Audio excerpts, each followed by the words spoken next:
Welcome! Well, the other week when I did the Beatles 2025 vinyl tag, I said no more tag videos for this year unless something really interesting caught my eye, and it did. So I'm here today with the second and probably final tag response video you'll see on this channel, at least for the time being. I don't know if there'll be any more interesting vinyl tags coming along later in the year. January seems to be the month for the majority of them to come out, but this one is run by Steve Carlson, a long-time friend and channel supporter of mine. When he announced this one and he gave all the prompts, I thought, yes, I'm going to jump on that because I have a lot of interest in a wide variety of world music. Yes, this is the world music tag of 2025. I'll leave a link to Steve's original tag video at the top of the description here. So if you're interested in this, please go and show him some support. Do this yourself. I'm very excited to talk about music from around the world. I collect a lot of different genres and stuff from numerous countries. This was actually harder than I thought, but we'll get going with it, and you'll see that maybe some of my answers are a little bit sort of debatable, but it's fun to give it a go, so make sure you do it yourself if you've got an interest in world music. So there's 15 prompts, kicking off with number 1. Steve asked to show a reggae album or an album influenced by reggae. By the way, I'm being lazy again. All the stuff's going to be on the screen in photos, but I can promise you I do own all of these items here in these formats that I'm showing on screen. My choice for the reggae album, or one that was influenced by reggae, is Sandinista by The Clash. I mean, it's a triple album originally. I've got the mini disc version, which is a double album. While there is other styles on, punk obviously, new wave, there's a lot of reggae and dub cuts on there, and The Clash had already been influenced by reggae in previous recordings, but I think Sandinista, and that's quite a nice sort of, I think, Spanish name, so that sort of adds to the whole world music feel too. Sandinista by The Clash, a real reggae album for me, or certainly reggae influenced. Number 2, album or song sung in a different language. I've got lots of these. I'm going to go for the obvious, really. I can't do a world music tag without mentioning Rammstein at least once. So I'm going to go with their debut album, Herzeleid. You'll see on screen the 25th anniversary vinyl reissue that I've got. I chose that one above some of the other Rammstein albums because that one is completely in German. The majority of their stuff is in the German language, but they have been known to record in English and Spanish at least once, if memory serves. Track 3, album or song with a tribal beat. This is the one I struggled on the most. I thought about picking a digital track that I've got, and then I changed my mind. I wanted this to be all items that I've got physically in my collection, even though I'm not showing them to you physically here, I'm showing photos. And although I don't think you can call them a tribe, I suppose you could in a way, I'm actually going to go with the 7-inch single Amazing Grace, the cover version by the Royal Scots Dragoon Guard, or the pipe and drum band of the Royal Scots Dragoon Guard, I should say. I only picked that single up last year. It is such a beautiful version, and of course it's got the soldiers drumming and the bagpipes, so for me it's not tribal as in you think of like an African tribe or something like that, but it's kind of tribal because this is a hundreds and hundreds of years old armed force. I think they're going to be pretty old anyway. Amazing Grace by the pipers and drummers of the Scots Dragoon Guard. Number 4, an album from the Far East.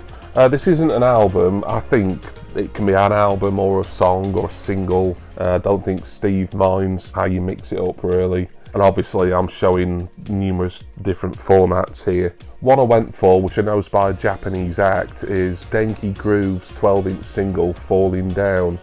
And the one I've got is the other 2 remixes, the other 2 being New Order's Steve and Jillian, of course. 5, album that uses a sitar. I do like sitar music. I've probably not got enough of it in my collection really. I nearly went with the obvious one, which would be Wonderwall Music by George Harrison. I did show that in the Beatles vinyl tag the other week though. So I was looking on Discogs and going through all the albums by certain acts that I figured would have sitar on them. And the one I ended up choosing, because there was a sitar player actually credited on the Discogs entry, whereas some of the other albums by this group, although I know that there's sitar on it, there was no specific sitar credit. So I've gone for Cooler Shakers' First Congregational Church of Eternal Love and Free Hugs. Very long album title. That was there next to the most recent studio album. Number 6, an album from Scandinavia, and Steve says you can include Denmark and Iceland in that, which is quite right. They are considered Scandinavian countries. I could have chosen from quite a lot here. The one I went for was from Norway, and I went for Anders Enger Jensen, who is a brilliant sort of retro synthwave and chiptune producer, and his album Retro Grooves Volume 3. I could have showed one or two. I think I've got one on cassette and two on mini disc, but I went with Volume 3 as that's the one I've got on vinyl, and I've got other albums by him on those formats as well. I try and be a completist on Anders. Number 7, an album from or influenced by Africa. Now this was hard. I don't seem to have very much African music in my physical collection at all, which is probably sacrilege to Steve Carlson, as I know he is a big Zamrock fan for one, and he listens to music from all across the African continent, and some of it sounds really good.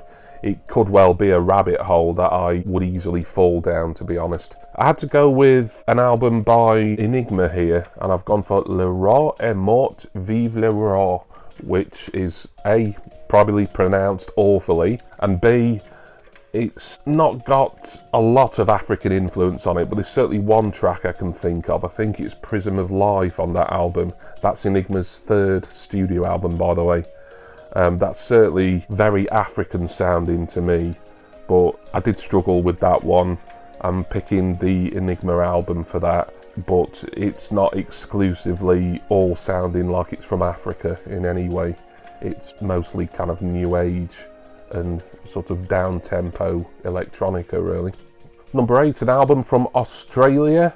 I've gone with the only In Excess album that I own, Welcome to Wherever You Are. I picked that up not too long ago. It's a pretty good album, without blowing me away. I love Baby Don't Cry, that's a single on there that's probably my all-time favourite In Excess single. Easy one really to go for there. Number 9, an album from South America or music inspired by the continent.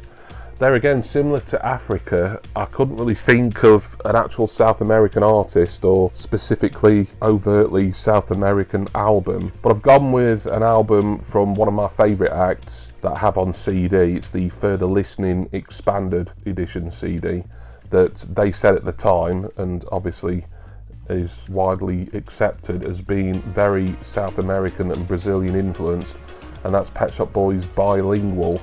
I nearly went with a Yellow album here, Yellow being a Swiss electronic left field sort of duo, but a lot of their stuff, particularly in the 80s, had quite a Latin flair to it, but I went with Bilingual here, hoping that I'll get that on vinyl very soon, as I am building my Pet Shop Boys collection on vinyl up at the moment. A video is there in my Misc VC and Music Unboxings playlist.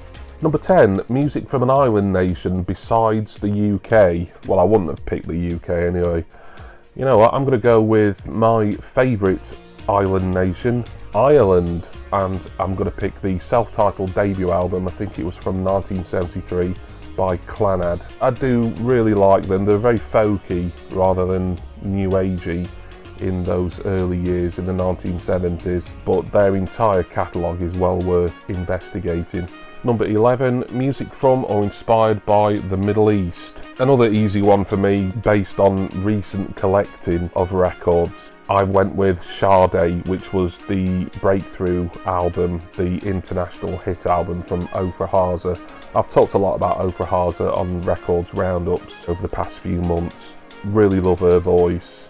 She does sing in other languages, certainly on later work, besides Hebrew, but Hebrew is obviously mother tongue and her main language that she sings in on her records. Number 12, music from a very cold country. If memory serves, I think I might have gone for the same country as Steve did for his here, and the same artist as well, I think. It's a different album though. I've gone with Post by Björk. I think Post was her second solo album. Obviously she was formerly in the Sugar Cubes. I've got that on mini disc. It will be reviewed for Mini Disc Monday eventually. I'm hoping at some point this year. I pick the mini discs at random generally, unless I'm doing like a themed month or something like that, and there will be a themed month coming up fairly soon into the new year for Mini Disc Monday. Look out for it. Another cheap plug, I might as well do some plugging for the channel and videos and things. And to Post by Björk, I'll look forward to listening to that album again and reviewing it for Mini Disc Monday, hopefully at some point this year, but it'll get done eventually while ever the series is running and I'm alive to do the series. Alright, number 13, a garage or garage rock album from a different country. This isn't an album. I don't own a lot of garage rock, but I was able to pick, it could have either been a 7 or a 12-inch single actually, because I've got this track on both formats, but I think it's the 12-inch that I'll show you on screen now. Garden of Love, which is by the French garage duo the Liminanas, and it features New Order's Peter Hook.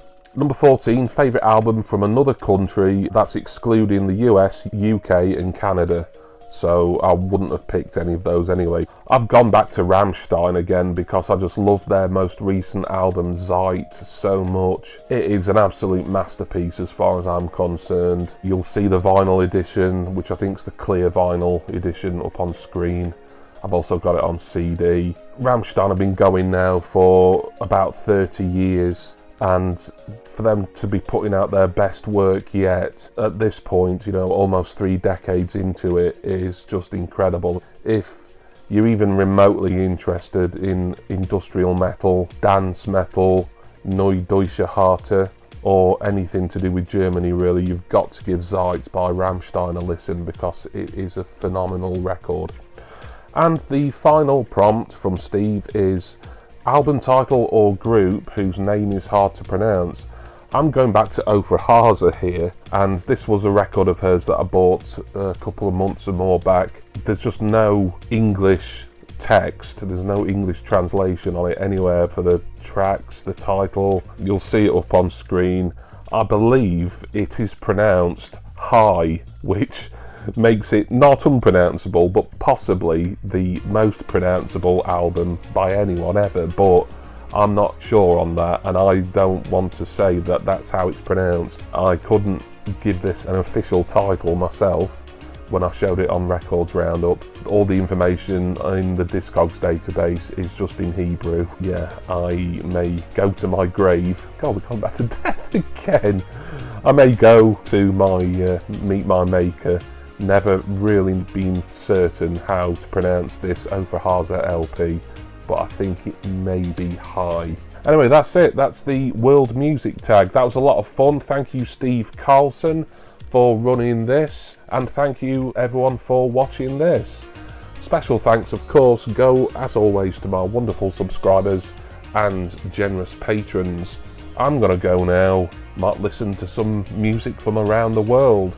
I kind of wish that I would have touched more upon stuff from the Indian subcontinent or British Indian Punjabi pop music that was influenced by India. My collection there is still sort of quite low key, and it's something I'm hoping that I'm going to be building up this year, but as I've spoken about on different videos, it's difficult to find stuff, especially at a decent price.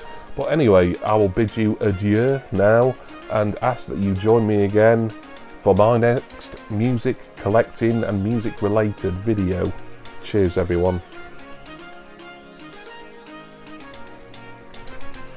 See ya!